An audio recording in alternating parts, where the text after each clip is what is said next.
Los tokens son una mierda. Y permíteme que sea duro, que sea crudo en este vídeo que vas a ver a continuación, pero creo que de no serlo estaría mintiendo a la gran mayoría de mis seguidores. Al final creo que me debo a vosotros y lo que voy a decir a continuación seguramente vaya en contra de mis intereses en el largo plazo, pero creo que hay que ser honesto con aquellos que te leen, con aquellos que te escuchan, con aquellos que están detrás de la cámara, ¿no? Y en este vídeo voy a hacer justo eso, es un vídeo completamente improvisado, no hay guión, voy a ser honesto al 100% con vosotros. Al final voy a hacer un recap, una recapitulación desde inicios de 2025 hasta ahora mismo que estamos ya prácticamente entrando en 2026. Esto nos va a ayudar a entender el momento de mercado, a entender qué es lo que ha sucedido, qué se ha podido hacer mejor, cuáles han sido los errores y cómo prepararnos para este nuevo año. La tecnología no para de evolucionar, los usuarios no paran de aumentar, cripto está en un punto de inflexión bajo mi punto de vista. Sin embargo, la parte de la inversión todavía cojea mucho y es un mercado completamente extractivo para el minorista. Vamos a hablar de ello. El año lo podríamos resumir como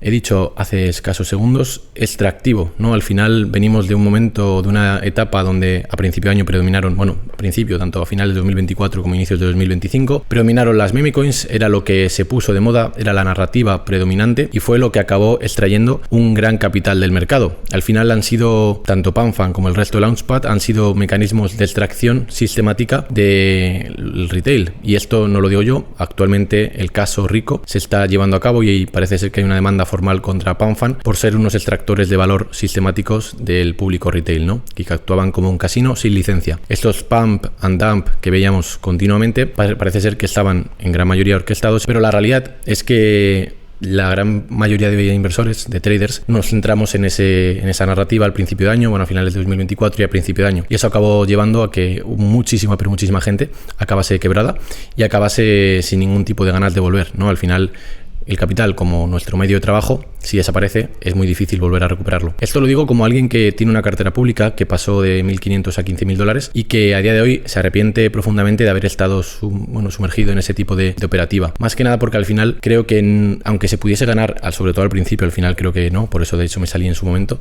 aunque se pudiese ganar, creo que al final requería de una cantidad de tiempo brutal y sobre todo no era un juego de suma cero. Al final las reglas estaban contra ti y se ha visto actualmente como, por ejemplo, PanFan pues está sumido en esta demanda legal, ¿no? Las meme coins han sido el principal motor, tanto al alza como a la baja, y creo que estamos pagando ahora las consecuencias. Tuvimos nuestra burbuja.com en 2021 y creo que a día de hoy seguimos pagando las consecuencias. Seguimos pagando esa resaca de proyectos vacíos, proyectos sin revenue, pero sin embargo proyectos que venían a cambiar el mundo, ¿no? Que venían o que prometían literalmente que iban a sustituir a estas empresas de Web 2, a estas empresas como Amazon, como Facebook y compañía. Y sin embargo, nada más lejos de la realidad, a día de hoy la gran mayoría están muertas. Esas mismas empresas, esos mismos proyectos que literalmente tenían mecanismos también de extracción de valor increíbles hacia el retail. Tenían campañas de marketing mediante calls, mediante diferentes influencers que lo que hacían era venderte o decirte que esa empresa iba a ser el futuro y que por tanto lo comprases. Lo que no se sabía era todos los acuerdos OTC, todos los acuerdos privados que había,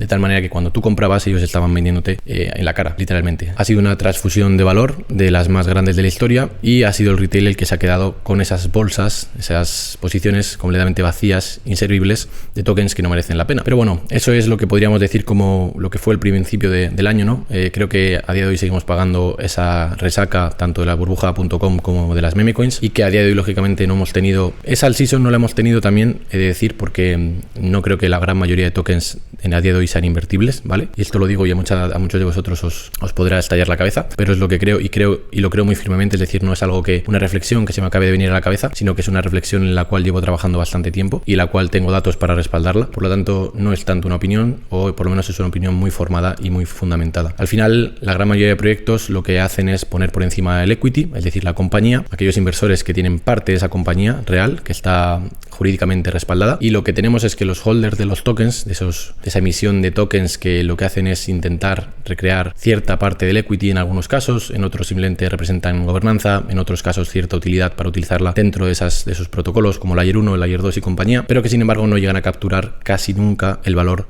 de la empresa, ¿vale? Y por ejemplo hemos tenido hace escasos días donde Coinbase compraba Axelar y sin embargo lo que sucedía era que, pues bueno, aquellos que tenían parte de la empresa se llevaban gran parte del pastel y sin embargo los que tenían los tokens, los holders de los tokens, lo que se quedan es con las manos vacías, ¿no? Esto lo tengo también explicado en un artículo, un pequeño post que hice hace también un par de días, donde podéis entender un poco la diferencia clara, esta diferencia o este modelo dual de equity token que está llevando literalmente a que el mercado esté en la mierda como está actualmente.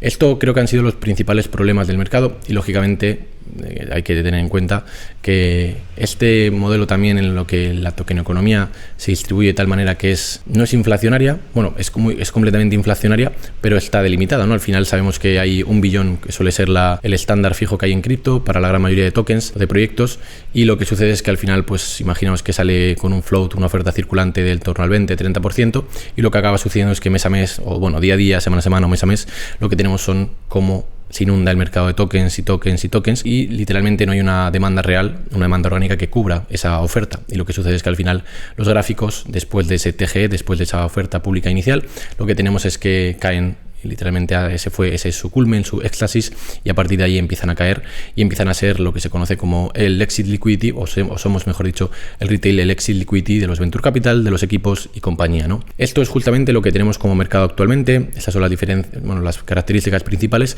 y es lo que nos lleva a estar sumidos en una absoluta ruina de mercado, donde literalmente te pones a ver gráficos a día de hoy. Os voy a dejar por aquí algunos y veis cómo no hay más que mercado bajista, mercado bajista, mercado bajista.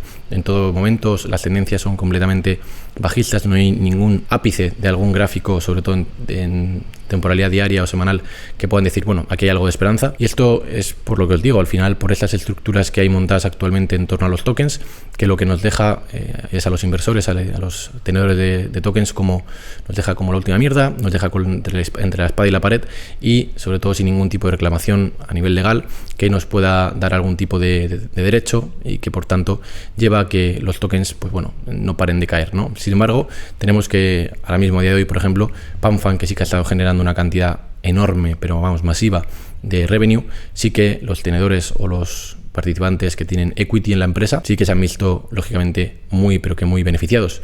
Y sin embargo podemos ver solamente aquí la imagen de lo que sería el gráfico de PanFan, donde no hay tampoco un ápice de tendencia alcista, ¿no? Creo que esto al final son los motivos principales. Lo vais a tener más desarrollados y más en profundidad en la siguiente newsletter. Os voy a dejar también la última que he escrito justamente el viernes pasado, donde es una pequeña introducción de lo que hablaré, ya que creo que es lo más importante que he escrito hasta la fecha.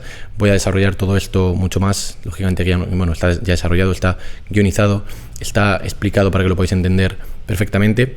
Y nada, esto habría sido todo. Espero que os haya gustado, os haya hablado con la mano en el corazón, y nos vemos en el siguiente. Suscribíos, chao.